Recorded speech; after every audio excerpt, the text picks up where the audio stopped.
Kenapa Tun tak suka saya? Pasal you bertanding dengan anak saya. Lepas tu apa nama? What do you think?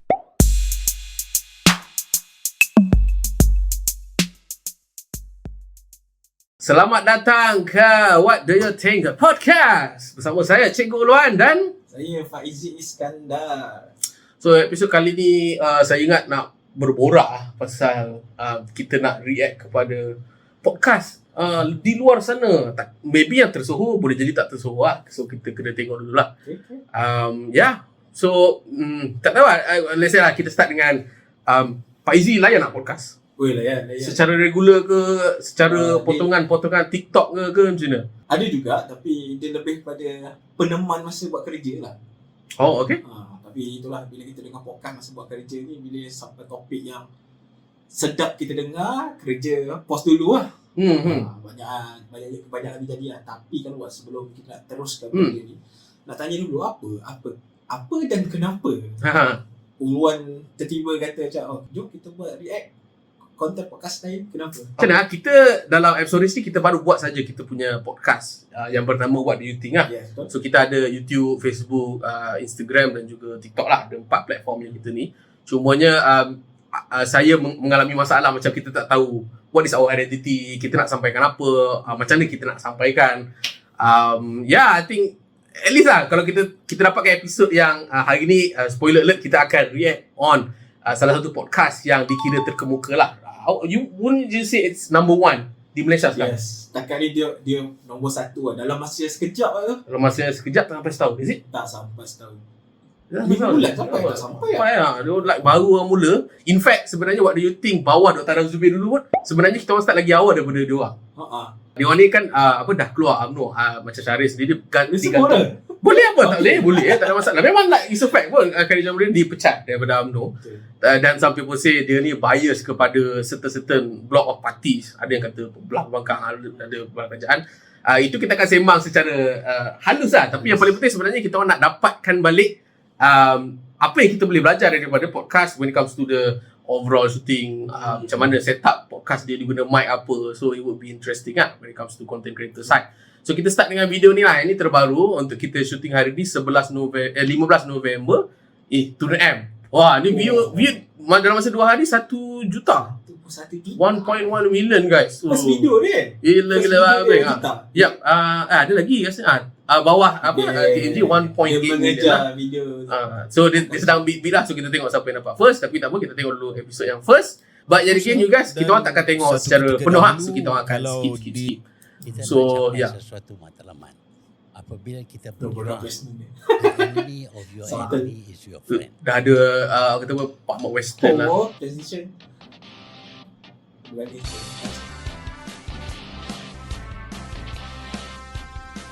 Lagu dia pun sebenarnya lain tau. Macam custom. Dia punya asalnya lagu dia gitar yang agak dry lah. Tapi yang ni dia macam ada symphony sikit. So saya tak sure keluar sekejap ni macam mana you nak apa signifies intro ni dengan intro yang sebelum ni, I'm not so sure lah. So maybe KJ dan juga Selamat datang Syarif ke boleh bagi tahu episod kita orang lah. So Lost. 5 keluar sekejap. Episod khas kira cantik lah kan. yang So benda tu kita boleh buat balik Pak Mat Western. Syaril. Pak Mat Western dah masuk KS. Ya, sebab Pak Mat Western sudah pun menjadi rakan strategik saya. Okey. Saya rasa tak salah kalau Pak Mat Western juga menjadi rakan strategik kepada Keluar Sekejap. Ya, boleh. Syaril boleh tahu saya. tentang Pak Mat Western ni? Saya hanya dapat tahu apabila melihat KJ berlakon dalam iklan mereka. Ya, Kambing Perap. Kambing Perap Ya. Saya tak rasa lagi. KJ dah rasa ke just Dah rasa dan memang sedap, dan saya sebenarnya cek dulu sebab Kambing Perap ni dia protein saja. I see. Dan saya tahu Syaril tak suka makan karbohidrat sebab jaga badan. So memang Pak Mat Western ni sesuai dan bertepatan untuk cita rasa Syaril. Dan sebenarnya dia ada slogan. So pasal apa sponsorship ni kan, sebab Cikgu Ruan dah follow dia orang ni sebelum dia orang ada sponsorship lah. Tak, in fact sebenarnya sponsorship ni pun baru sebenarnya. Like beberapa episod. Dia pakai baju ungu tu. Tu apa pasal apa? Tak ingat. Itu pasal satu platform yang dia memudahkan siapa yang ada bisnes lah untuk uruskan dokumen-dokumen, ada SU. Ini company tu kan? Yang pasal company tu kan? Yes. Tapi tak silap saya sendiri dia ada lagi yang sponsor-sponsor kecil yang sebelumnya. Tak I'm not so sure lah. Ingat baju ungu tu lah. Tapi saya nak cakap yang keluar sekejap ni pun progress macam kita juga cewa nak claim juga macam kita. Bila masa kita dapat sponsor pun kita tak tahu. Tapi itulah peralihan when it comes to I would say progression lah. Mula-mula kita hanya sekadar set up podcast biasa-biasa. Tapi korang kena faham on the long run macam mana kita nak make sure podcast kita tu run secara long term sebab for sure je lah nak bayar gaji, you know. Banyak minum Pak Izzy je. Kosong pun aku nak belanja. So benda-benda macam tu lah. Satu lagi lah Pak Izzy. So kita akan play video ni secara mute. So let's say kita bincang dulu. Number one yang paling obvious adalah daripada segi apa kita panggil roll up banting. Apa? Banner banting belakang. KS tu yang keluar sekejap tu.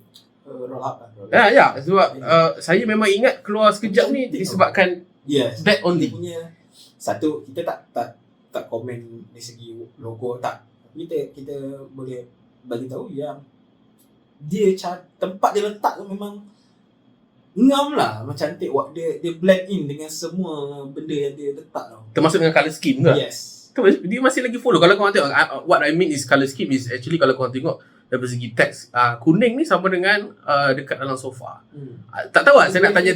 Saya nak tengok belakang. Sama kan? So dia ada elemen of adik-beradik kekuningan lah. Tapi boleh jadi ini sekadar anda yang kita orang lah. Entah macam tim KS sendiri pun tak tahu lah. Letak je kan.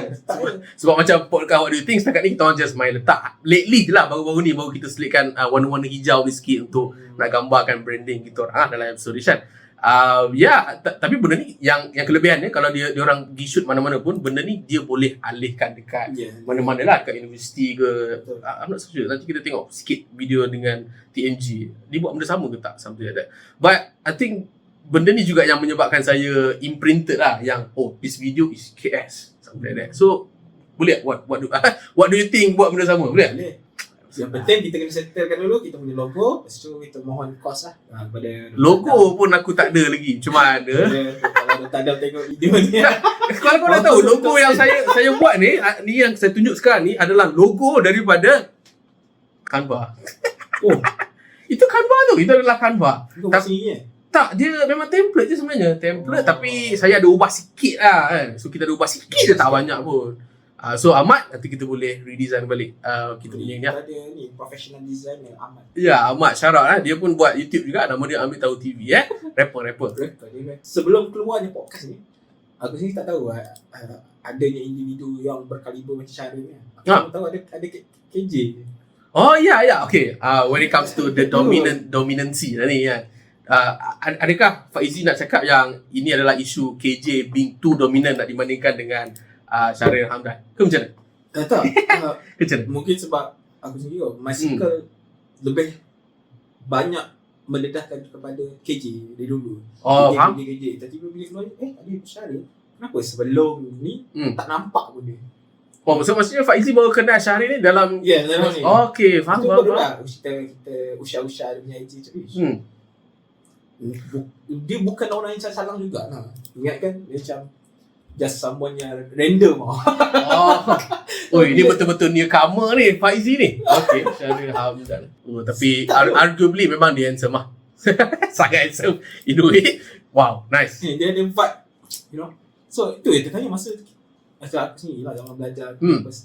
Tak kenal. Mungkin orang lain dah kenal lah. Mungkin aku punya circle aku tak tahu. Aku punya I think sebab Syaril ni dia most of his career is actually belakang tabir lah anyway.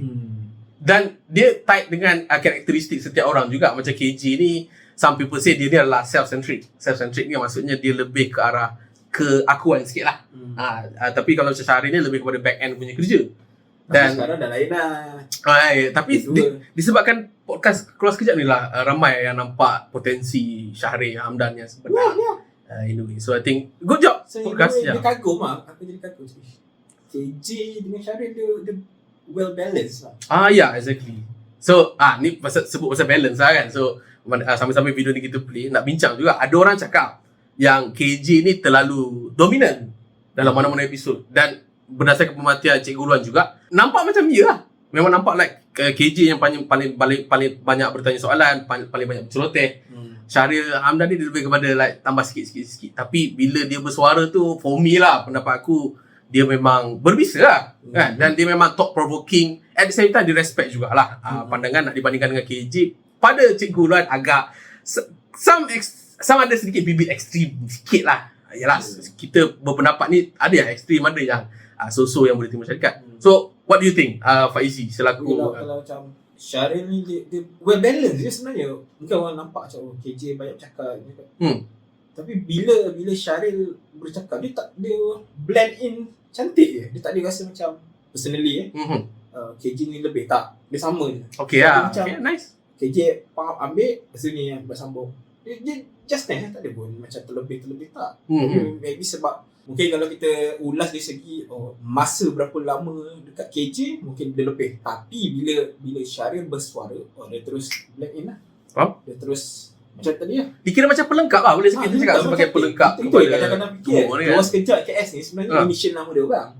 Ya, K stands for KJ, S for Syaril lah. Ya, betul macam So tak tahu lah macam mana diorang sebelum ni decide jom kita dua buat podcast. Tak tahu kan. Tapi well balanced lah. And bila personally lah between kalau antara diorang dua, aku sendiri lebih suka Syaril cakap sebab dia banyak diam. Sebab bila dia banyak diam dia berfikir tu. Aku suka vibe macam tu lah. Taklah kata KJ tak okay. Tapi preferably kalau orang kata mana lebih kau suka, aku lebih suka cara Syaril lah. Macam aku sendiri, Cikgu Ulwan akan pilih Khadijah Maulid lah. I'm going to say I'm sangat bias lah sebab Cikgu Ulwan memang dah follow KJ ni sejak daripada dia jadi ketua pemuda UMNO lagi. Tapi memang nampak lah bila as time dia dah di-kick dekat UMNO dan dia buat keluar sekejap dan dah hampir setahun ni semua memang nampak lah kematangan dia dalam berujar, beberapa dan sebagainya lah. Kalau kau tengok basuh badan Syaril, relax je. Ya. Style lah. Betul. Dia lebih apa kita panggil composed lah dibandingkan dengan Khadijah Maulid. Dia agak terbuka sikit lah pada kawasan dia. Dia bukan terbuka, dia memang openly untuk nak tanya. Sebab dia memang selesa. Tapi dalam Syaril bukan kata dia tak selesa, tapi dia membuka bila perlu, tutup bila tak perlu. Macam tu lah. Okay, right. So kita nak tengok juga yang ni manakah ni episod daripada Tun Mahathir. So kita nak tengok Tun Mahathir as a guest berceloreng. Tun, dengan penuh penghormatan sebab saya sebagai anak anda. Tun kata tadi tak konsisten Datuk Seri Anwar. Tun, tapi itu juga salah satu kritikan orang tentang Tun. Ni dia nak Tun tembak pernah kata bahawa DAP ni tak elok lah.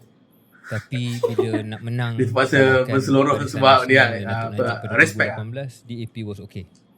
Dan Tun boleh berbaik. Malah Tun petition untuk pembebasan Datuk Seri Anwar selepas Tun jadi Perdana Menteri selepas 2018. Dan Tun nak bagi dia jadi Perdana Menteri. Yang ini kontroversi lah. Ni agak kontroversi lah. Boleh revise balik, tengok balik. Maksud saya lah, itu soal DAP, soal PKR. Dengan PAS pun Tun ada ketika Tun menganggap PAS ni bukan parti yang bagus untuk Malaysia. Tapi sekarang Tun boleh bersama dengan mereka. Jadi SG4 sebenarnya SG4 ni dia jadi penasihat kepada setiap empat negeri pembangkang. Tapi dalam hubungan Tun dengan parti-parti politik dan individu-individu politik, dia seolah-olah bergantung pada keadaan juga. So how do you explain that, sir? With all respect. Kita tentukan matlamat. Kita nak capai sesuatu matlamat. Apabila kita berjuang. Ini Faizi tak tengok lagi. Why not kita enjoy kejap this moment. Enemy of your enemy is your friend. Kita nak guna DAP umpamanya nak dapat majoriti. Kalau saya tak guna DAP, kita tak akan dapat majoriti dan Najib akan terus jadi Perdana Menteri. Kita rewind balik. Korang perasan tak bila Tun Mahathir nak jawab satu benda, the enemy of your enemy is your friend. Kita nak guna DAP umpamanya nak dapat majoriti. Kau dengar ada orang ni gelak. Cikgu Ulwan tak sure lah. Dia gelak tu sama ada like dia tak bersetuju dengan Tun Mahathir ke ataupun like ataupun sekadar seorang atuk yang sedang buat gurauan ke apa, I'm not so sure. Tapi benda ni intrigue aku since saya tengok this podcast lah. Tapi that's one thing about uniknya of Keluar Sekejap. Sebenarnya dia somewhat dia bukanlah serious in a way, tapi at the same time ada benda serius yang dia boleh selitkan lah. Do you want to comment on this on this part sebelum kita play sikit?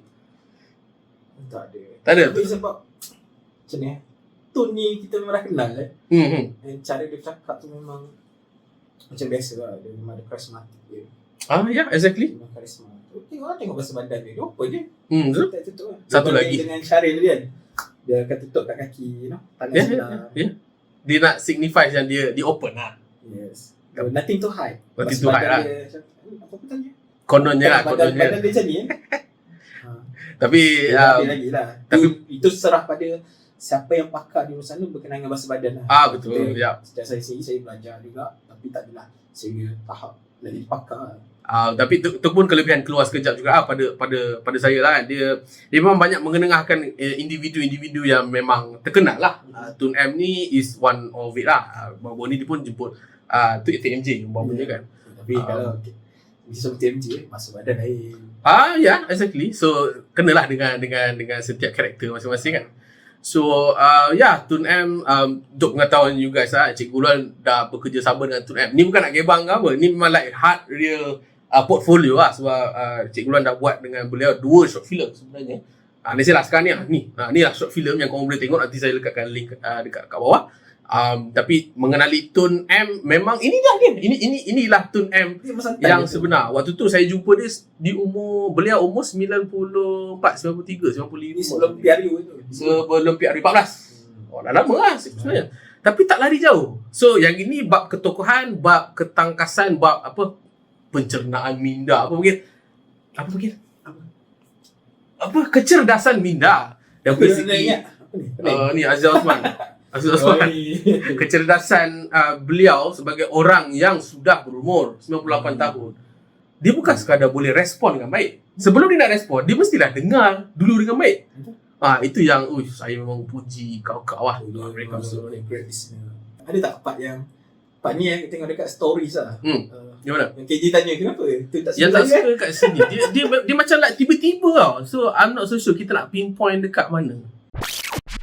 Kenapa Tun tak suka saya? Pasal you bertanding dengan anak saya. Lepas tu apa nama your mother-in-law campaign to you. Huh? That's what I was told. Mana ada? Father-in-law or mother-in-law? Ada orang cerita lah. Orang cerita macam mana? Tun boleh Ya. boleh percaya orang cerita Ya. ini apa? Let's not discuss that lah. That is my belief. Okay. Ini sumber bro ni percaya saya bro ni tak boleh Tun. But anyway, Oi. Dia kata apa, buat lawak ke? I'm not so sure. Adakah Tun M buat lawak ke? He's being serious? I'm not so sure lah. But jadi again, that is something untuk kita tidak discuss lah. Nanti kalau you kan set up macam ni lah. So diorang akan Dan saya sudah. Tengok tak kedudukan mic dia letak just nice dia. Dia tak Dekat mana? dekat sini lah. Dia tak sini, Faham? dia tak atas. Dia just nice kat bawah. Dekat Sebab bawah. apa? So that kita boleh bergerak Satu Something, ya, bila kita cakap kita ten terduduk. ke bawah kan. Betul kan? Ada kita cakap ni. Betul kan? Tak ada. Ni apa hal aku buat mic ni?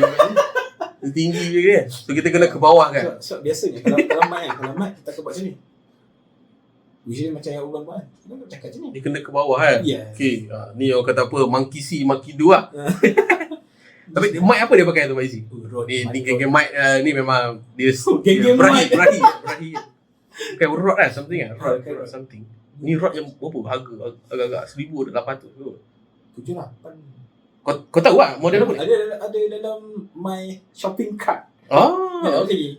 it's an XLR mic lah. Bayangkan dia punya tiang tu pun beratus. Tiang tu rod tu lah. Ha. Itu pun adalah Semua complete. to the audience, rod ni kiranya mic yang paling Dia berkualiti. Berkualiti, High tier tak. ada lagi high tier, Ada lagi. tapi dia dianggap sebagai mic yang popular dan memang gets the job done lah. Yes. In a way. Ya. Bukan nak kata Rode ni the only one, satu-satunya yang kita perlu tak. Macam saya sendiri, saya pakai AKG. Luar pakai V5. So dia ada banyak. Ikut berapa bajet kita boleh, memang boleh je lah. It gets the job done kan, bak kata diorang kan. Dan benda ni, yelah, boleh masuk bawah mixer ke apa, I'm not so sure lah. Dia ada lagi. Dia ada banyak lagi the system untuk Roadcaster. Tapi Luan, nak tanya lah. Dia punya background setup bilik. Kan kalau sebelum ni, dia bertukar tau. So, tak tahu, rasa dia orang sewa tempat ni. I'm not so sure. Itu yang saya sebenarnya nak tahu juga. You guys shoot dekat studio kat mana, seperti contoh kan. Dekat ni rasa tempat yang dia orang biasa shoot kan. Lepas tu dia pakai sofa yang berbeza lah, whatnot. So dia banyak eksperimen lah. Macam tadi dah bertukar sofa. Tapi kalau kau pasal colour scheme dia masih lagi sama. Itu yang macam like So, power lah sebenarnya. Tim belakang tapi dia memang padu. Tak, memang saya nak ambil kesempatan kat sini memang nak memuji lah tim yang mewujudkan melopo yang menaikkan Keluar Sekejap. Sebab for sure untuk start podcast ni memang susah kan. Sebab what do you think Pak Izzy? Nak buat satu podcast ni benda apa yang paling susah sebenarnya when it comes to nak buat podcast? One nak satu je. Baru nak cakap banyak. Cream of the crop lah. Cream of the crop apa dia? Of the crop. For me, bukan barang lah. Apa dia? Tapi kita nak buat podcast pasal apa? Are you topik topik niche kan? Ya. Betul. Kalau kita sebut pasal podcast, banyak podcast kat luar. Tapi apa yang membezakan kita dengan podcast saya? Macam contoh, Keluar Sekejap. Apa yang membezakan dia? Rasa dia satu-satunya first podcast yang bincang isu semasa dan politik. Dia bukanlah, to be honest. For me. As a non-political punya person, ini first lah. Ni kira first lah. My first exactly. podcast politik yang santai. Dia tak ada heavy sangat. Orang ingat, orang ingat bila sebut politik, pasal politik agak heavy kan. Semua benda nak sembang pasal teknikal. Politik dia migraine. Ya, orang tak faham. Tapi memang saya pun setuju juga when it comes to Keluar Sekejap ni, dia menjadi satu medan yang mudah untuk you faham what's going on. I'm not going to say dia tak bias, for sure lah. Setiap orang ada pandangan dia kan, apa semua. Tapi I find it, walaupun saya ni penyokong kepada certain block, I'm not going to say siapa lah. Tapi boleh cakap yang diorang ni memang sangat-sangat well balanced lah. Yes, true. Even dengan kalau kau tengok balik episod tu bersama dengan Tun Dr. Mahathir pun, mereka sebenarnya banyak tak bersetuju dan bersetuju lah for me. Dia 50-50 lah in a way, something like that. Satu lagi benda yang saya rasa yang menarik untuk kita sembang Pak Izzy. Okay, ni video-video yang Tun M ni yang paling latest. You tengok yang video first dia. 8 months ago. Dan tengok daripada segi duration dia 13 minit all the way to 40. Yalah something like mula-mula dah 40. Kita main satu sali mana ni tu. 50 sampailah improve sejam, all the thumbnails. So nampaklah dia progress day by day lah in a way kan. Tak silap dia orang ni publish dua. Tapi nampak tak cara dia buat podcast ni, bila host tak ada kat situ dia buat macam mana. Tu best lah. Ya. Betul. Podcast for me lah. Ni pendapat saya lah kan. Podcast yang best, dia tidak bergantung sangat kepada jemputan, betul tak? Dia antara the podcaster themselves. Yes. So let's say lah, kalau video tu tak ada Tun M, view dia still 100,000 tau. Yeah.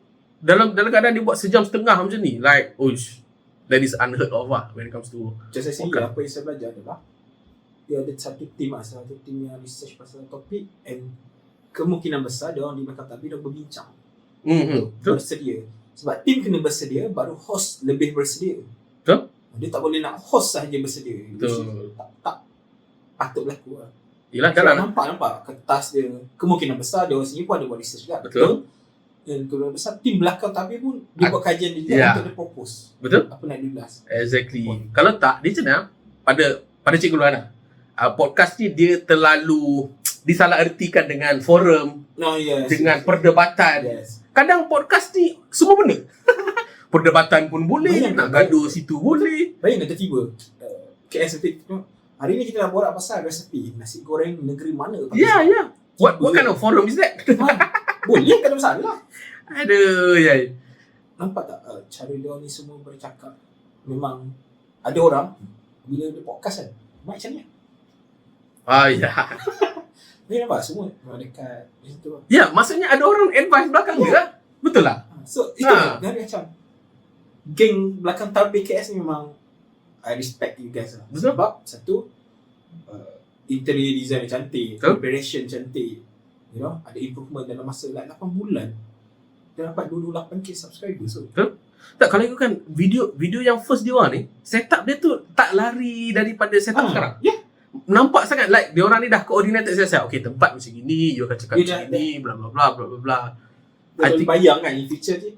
Okay, dah ada setup ni, mula kita kembangkan ni. Ya. Maksudnya batu asas dia ataupun format tu dia orang dah batu asas. Madani ketimbang. So itulah dia untuk episod kita react on Keluar Sekejap. Banyak benda yang saya belajar daripada episod react kali ni. Ada apa-apa yang Faizi nak round table ke apa ke? Your komentar ke apa-apa ke when it comes to this episode kali ni? Satu benda kita boleh belajar ni selain cara dia orang cakap Okay. dengan ayat tu, preparation dia orang. Betul. And dia orang punya, kita rasa formal tapi sebenarnya tak pun. Contoh macam Syahrir sendiri pakai round neck. Dia first time pakai macam gini je tau. Round neck. Yalah. As a politician. Dia position lagi je. Ya, betul juga kan. Ya, betul. And then KJ tengok. Ya. And ada episode yang bila tak je round neck je. Round neck, ya. Tapi dia masih tak lari lah. Kita rasa macam dia ada vibe formal. Ada santai. And dia boleh olah benda tu lah. Dia main tukar. Betul. Best lah. So, ya. Okay, kita boleh buat apa ni? Kita pakai kemeja. Pakai kemeja. Jemput Tun Mahathir dan juga TMJ. Nice. So, ya, itu sajalah untuk episod podcast What Do You Think? Cuba komen kat dalam komen video apa lagi yang you guys boleh request untuk kita orang buat dekat dalam ruangan komen.